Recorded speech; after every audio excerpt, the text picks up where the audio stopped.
Iremos falar sobre o transplante de células-tronco. É a remoção de células-tronco, células indiferenciadas de uma pessoa saudável. Pode ser derivada outra célula mais especializada. As células-tronco podem ser obtidas pelo sangue no cordão umbilical de um bebê após o parto, doado pela mãe, pela medula óssea e o sangue. O sangue é preferível à medula óssea como fonte, pois o procedimento é menos invasivo e a quantidade das células do sangue volta ao normal mais rapidamente. O que são células-tronco? Um distúrbio grave no sangue. As células-tronco são diferenciadas, com o potencial de se tornar um dos 200 tipos de célula no organismo, incluindo as células sanguíneas, as nervosas, as musculares, as quadrículas e as células-tronco se dividem produzindo mais células-tronco até eles serem estimulados. Até agora, os pesquisadores conseguiram obter células-tronco das seguintes fontes: embriões, fetos, sangue do cordão umbilical e medula óssea de adulto. Algumas células-tronco podem ser estimuladas a converterem-se em qualquer tipo de célula no organismo. Outras já se encontram parcialmente diferenciadas e só podem se tornar outro tipo de célula nervosa. Os pesquisadores também descobriram células-tronco, como na medula óssea de criança ou adulto, células-tronco pluripotentes induzidas, certas células de adulto que podem ser alteradas para atuar como células-tronco. Pode-se também obter célula-tronco a partir dos embriões que não são utilizados, como o embrião que pode ser a sua capacidade de crescer e se tornar seres humanos completos.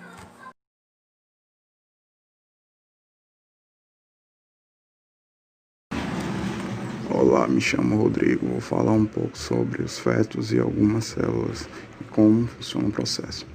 O feto, após 8 semanas de desenvolvimento, o embrião passa a ser denominado feto.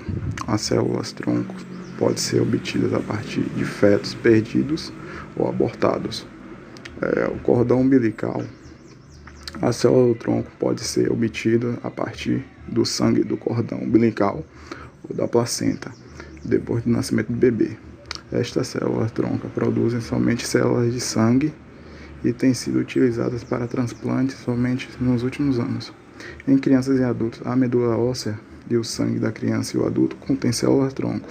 Essas células-tronco podem ser produzidas em células sanguíneas. Estas células-tronco são normalmente utilizadas para transplantes. As células-tronco pluripotentes induzidas. Os cientistas estão desenvolvendo maneiras de permitir induzir outras células, como células de sangue ou de pele, para atuarem como célula-tronco. Estas células são coletadas de adultos. Uma maneira de induzir estas células é injetá-las com um material que afeta seus genes, um processo denominado de reprogramação. O desenvolvimento e o uso de células-tronco induzidas são ainda consideradas experimentais. O transplante de células-tronco pode ser utilizado como parte do tratamento de doenças do sangue, como leucemia, certos tipos de linfoma, incluindo o linfoma Hodgkin, a anemia plásica e talassêmia, anemia falciforme e algumas doenças metabólicas congênitas ou decorrentes de imunodeficiências, como a doença granulomatosa crônica. E aqui são imagens de células pluripotentes e células-tronco.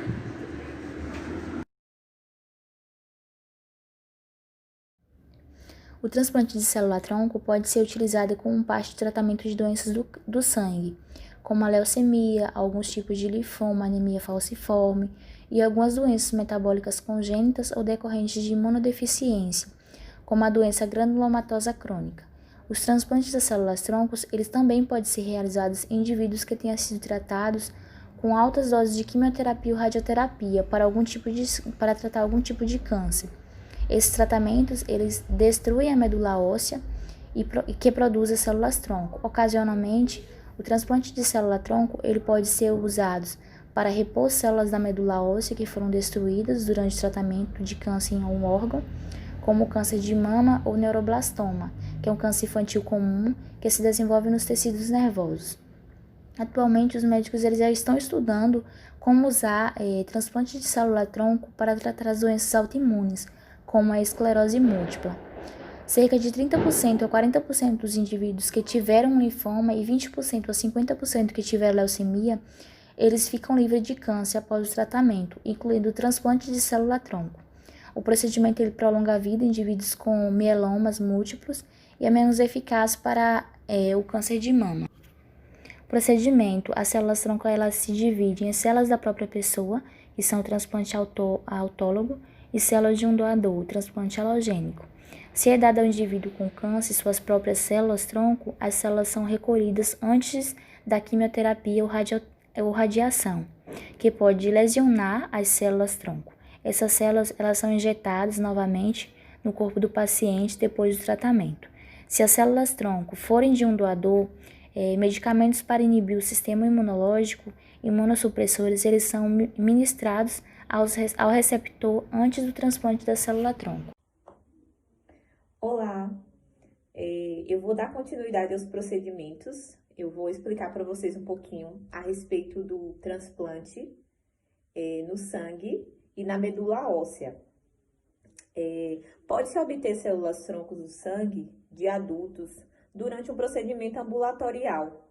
Primeiro, poucos dias antes da coleta de células-tronco, o doador recebe medicamentos que fazem com que a medula óssea libere mais células-tronco na corrente sanguínea, chamada de fatores estimulantes de colônia. Depois o sangue é extraído através de um catéter introduzido em um braço e que está circulando através de uma máquina que extrai as células-tronco. O sangue restante é devolvido ao doador por meio de um outro catéter introduzido no outro braço. Normalmente, são necessários cerca de 6 sessões, de 2 a 4 horas, durante alguns dias, até que existam células-tronco suficientes. As células-troncos podem ser congeladas para a utilização posterior. Agora eu vou falar um pouquinho a respeito da medula óssea. No caso de transplante da medula óssea, o doador recebe uma anestesia geral ou local. Olá, meu nome é Maria Catiane e vou estar falando um pouco sobre as complicações em relação ao transplante das células-tronco. O transplante de células-tronco é perigoso, porque os glóbulos brancos do receptor foram destruídos ou sofreram uma diminuição decorrente da quimioterapia ou da radioterapia. Consequentemente, o risco ou a infecção é muito elevado durante cerca de 2 ou 3 semanas, até que as células-troncos doadas possam produzir glóbulos brancos suficientes para proteger o indivíduo das infecções. O risco da infecção pode ser reduzido mantendo-se o receptor em isolamento durante um período de tempo, até as células transplantadas começarem a produzir glóbulos brancos. Durante esse tempo, todos que estiverem no quarto devem utilizar máscaras e batas e lavar muito bem as mãos. O receptor ele recebe fatores estimulantes de colônia que estimulam a produção de células do sangue, incluindo glóbulos brancos, que ajudam a lutar contra a infecção. Recebem também medicamentos antimicrobianos que ajudam a reduzir o risco de infecção. A nova medula óssea, obtida de outro indivíduo, pode produzir células que atacam as células do receptor, provocando a doença do enxerto contra o hospedeiro. Essa doença causa morte em cerca de 20 a 40% dos indivíduos que a desenvolvem.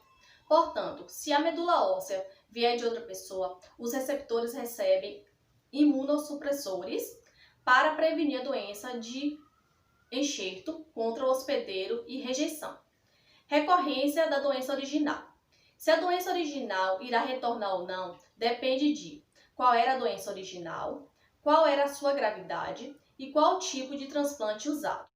A doença original, ela retorna em 40 a 75% das pessoas que recebem suas próprias células-tronco, 10 a 40% das pessoas que recebem células-tronco de outra pessoa. É isso aí, pessoal. Muito obrigada. Espero que vocês tenham gostado.